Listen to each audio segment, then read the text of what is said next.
Coming up on Look Today, well, the summer programming for the Saratoga Performing Arts Center has been announced. I've got details. And the Glens Falls School District prepares for another town hall meeting as voters decide on whether they want to install new lights to their football field. More on that coming up. And Ignite U, New York, will host another meeting tomorrow for the Saratoga Go and the Smart City Initiative. I've got details. It's all ahead on Look Today.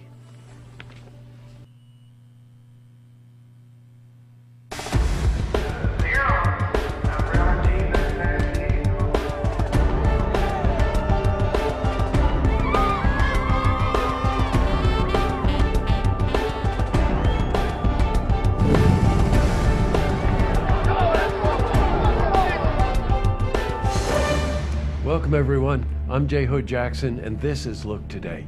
On tonight's program I sit down with Bill Osborne.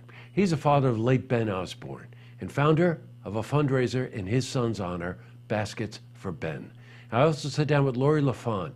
Now she's director of the Friends of the IBA and we're joined by Kelly Martin.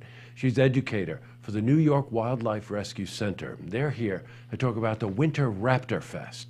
Plus, we've got your weather for the Tri-North counties, but first, these headline stories. Well, in our lead story, with the guidance of a new president for the Saratoga Performing Arts Center, the summer programming will honor some of the great traditions and history of the center. Now, recently, they announced SPAC on Stage, very innovative initiative where they invite audience members onto the stage during a live performance. Well, in addition, a resolution was recently passed in New York State Legislature honoring the annual Freihoffer's Jazz Festival, which, as you know, is presented by SPAC. Now, the festival takes place June 24 and 25 of this year. We spoke to Elizabeth Sobel about the festival. Senator Marchione and Assemblywoman Warner together put forward this resolution, which was really honoring 40 years of the Jazz Festival at Saratoga. And we also spoke to her about summer programming. This summer, we're going to have 3 Sundays, once a month. It will be Cafe Lena at SPAC on our new gazebo stage, outdoor music for families to just come and hang back and enjoy great music on a stage. Now, we'll have updates all throughout the week when we speak to her about SPAC on Stage. And please go to their website, spac.org, and you can see the listing for this summer's programming. In other news, the Glens Falls School District will vote on May 16. Now, in addition to its proposed budget, another item includes installing new lights for its football field. Now, surprisingly, this turned into somewhat of a controversial topic, as some believe it is a waste of taxpayers' money. Well, a public forum will take place at the school on May 8th.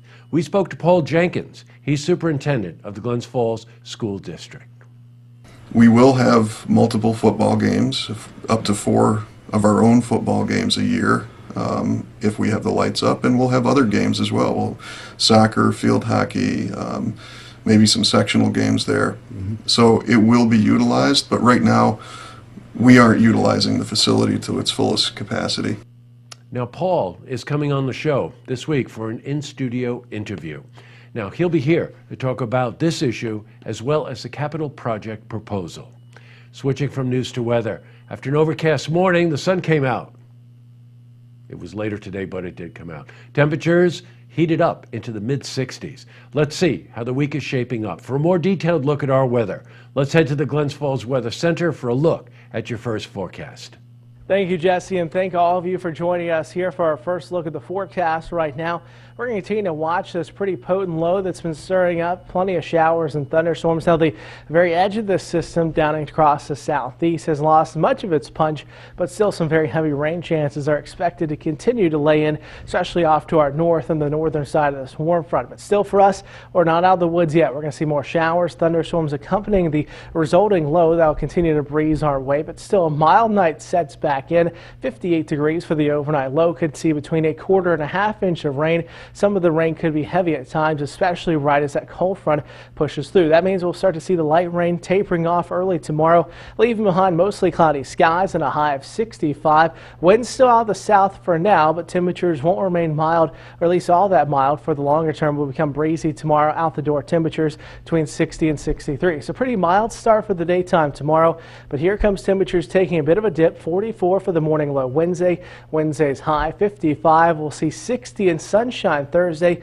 but after a morning low of 37. So some of our coolest weather through Wednesday and Thursday. Chance of some rain working back in rather quickly Friday and Saturday. Could see some more washout conditions on the way for the back half of the week. Well, that's it from the Weather Center. Hope you have a wonderful rest of your day. Now let's send it back to you, Jesse. Thanks, Brian.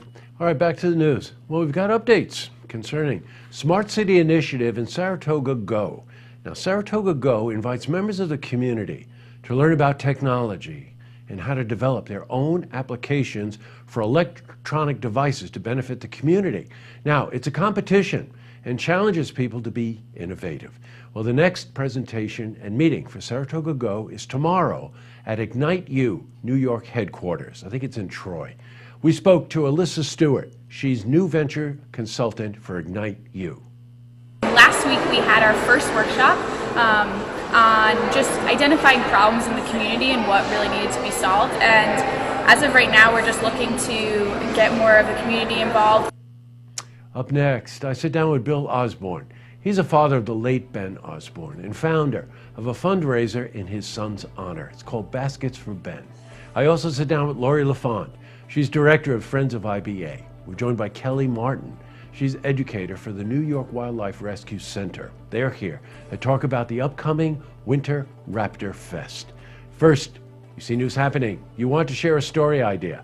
How about join us for an interview? Give us a call on the hotline. The number is 798-8000.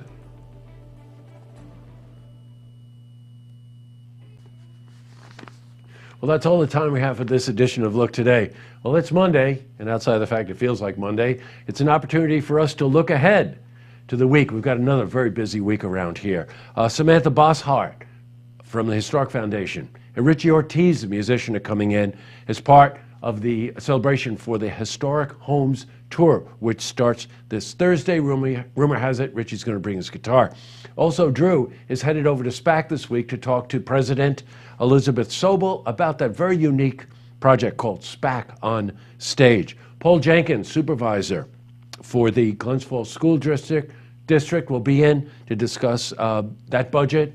We're going to have another look at education, and Supervisor Doug Beatty is coming in. Always a welcome guest here on Look Today. And to end the program, we're going to take it out tonight with some close-up shots of this absolutely stunning red-tailed hawk that was here as part of our interview with the Friends of the IBA. These animals are absolutely amazing to be up close to. So we'll see you tomorrow night for the stories that matter to you. Now here's some close-ups of that magnificent creature.